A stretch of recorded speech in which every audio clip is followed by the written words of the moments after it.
Good afternoon, everyone. This is Henry. As we get into tonight's video review, it's pretty easy to look at this in hindsight and see a market that was very sideways today, a market that I believe is very much waiting for the PPI data that is due out tomorrow. So I think you can think of it from a couple of ways. One is knowing that data being out there on Tuesday morning is a big known unknown for the market. So from the selling that we saw last week to the bid that came in through on Thursday and held on Friday, you could see today be a day of indecision, right? Because you've got the sell-off, you've got the bounce, and now to sit and trade in a little bit of chop until our next economic data is reported, there's a thesis to that. It's kind of some logic that makes sense. If you can bring that logic into Monday's open, I think it helps you see, okay, we open up, we're selling off, the selling starts to get kind of extreme.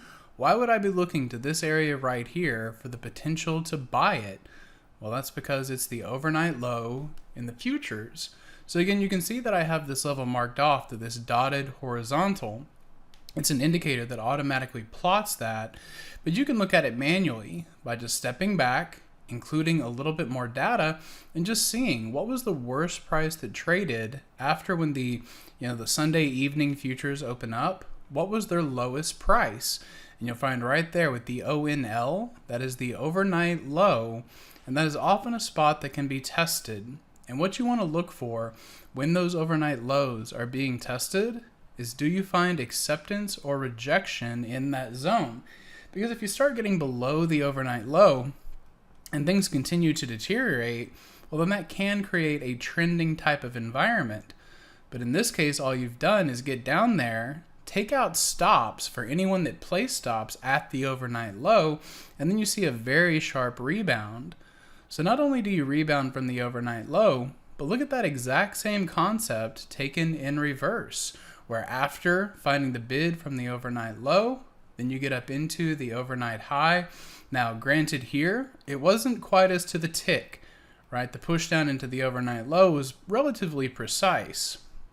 The movement into the overnight high did get it just a little bit above those prices, a little bit closer into 5,400, but all the same, you see how it sets the tone for a range-bound day when you can't get worse than the overnight low, you can't really get better than the overnight high, and that just leaves you into this, real point of indecision. So that is a concept that I will use in every trading day.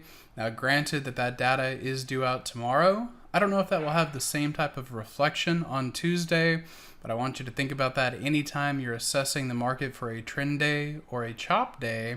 And then, knowing tomorrow is kind of, it has that binary potential.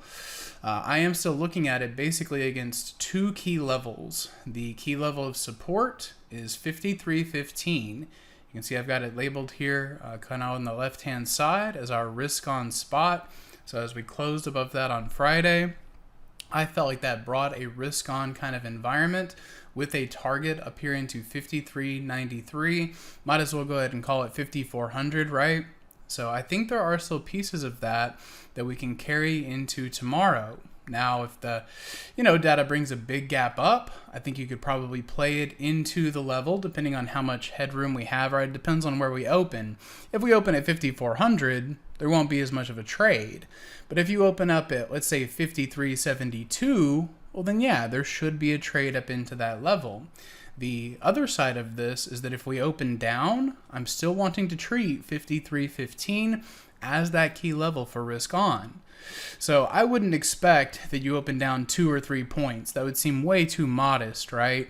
I would think that if a bearish reaction is to occur, you're going to be testing those levels pretty early on in the cash session. If they are tested and can still hold, I might even be willing to give down into 5,300. Those will be your most critical areas of support. If we break 5,300, there is a way that you can get very quick action down into 5,200. Remember, as volatility increases, ranges expand, and that is a path I want you to be aware of. But in summary, above 53.15, I'm looking for 5,400, and we'll see how the data that comes out tomorrow treats that idea. I hope you find the levels helpful. Have a great rest of your evening, and we'll see you in the chat room tomorrow. Hey traders, this is Henry with simplertrading.com. I wanted to thank you for watching today's video. I hope you found it helpful, and if so, be sure to click the like and subscribe buttons down below. If you would like to also see me putting these ideas into action and trading my own account live in front of you, be sure to sign up at simplertrading.com, and I hope to see you in the chat room sometime soon.